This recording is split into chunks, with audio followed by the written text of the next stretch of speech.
Hey there. For the last 35 years or so, we've been told by the health authorities to eat a low-fat diet and watch out for saturated fats and dietary cholesterol. And of course, over the last couple of years, there's been a bit of a reversal on this, where the dietary guidelines really have backed off from the saturated fat scare, or fat in general, and actually said, you know, cholesterol is not a nutrient of concern. Eat as much as you want. It's really not a big deal. Kind of surprising. And so it make, you know, they say, you know, include some healthy fats in your diet. And so that would beg the question, what's a healthy fat? Well, that's a good question. I'm glad you asked that question.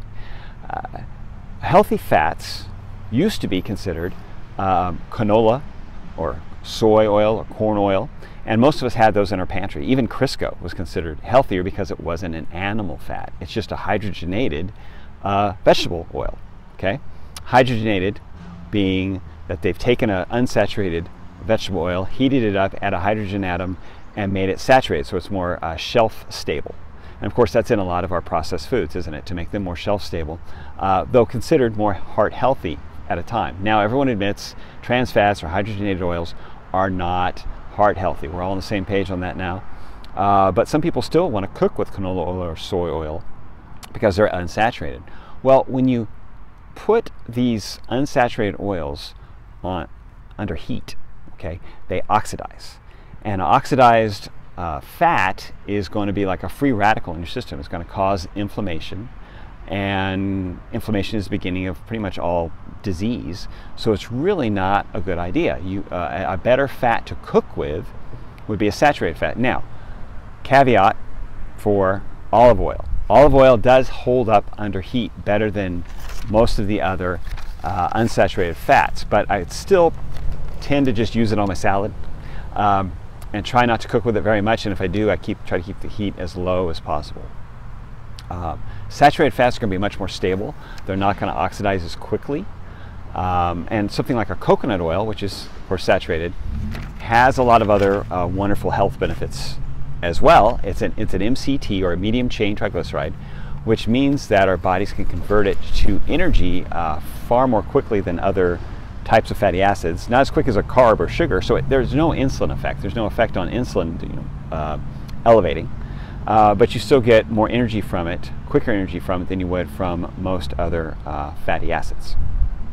Butter or ghee are also great to cook with, in that they're saturated. They're not as likely to oxidize, or not as quick to oxidize under heat like an unsaturated fat would be.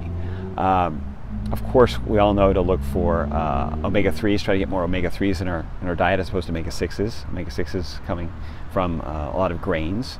Omega-3s coming from wild-caught fish, but also grass-fed beef, walnuts, flaxseed, chia seeds, which you can put on a salad or throw in a shake. But naturally occurring saturated fats really are what we want to look for, like avocados, nuts, and again, the fat in beef and chicken, or pork even, is better for us than a vegetable oil, especially grass-fed, because they're going to have omega-3s because they've been eating grass, like fish eats kelp. Okay. Of course, we can get more omega-3s in our own body by eating more vegetables as well, but a better, stronger source of that is an animal source that has already, built it up in their system from eating a green diet, a primarily green diet. So look for naturally occurring saturated fats, not the kind that have been chemically produced, like hydrogenated oils, or that you would produce in your own kitchen from cooking with polyunsaturated fats. Check out the coconut oil. It's really good, nice and tasty for chicken, eggs, fish, whatever. It's going to add a nice flavor to it, but also there's a lot of health benefits in addition to the fact that it's just not going to oxidize like that canola oil will. Feel free to ask questions below and share with a friend if you liked it. Talk to you later.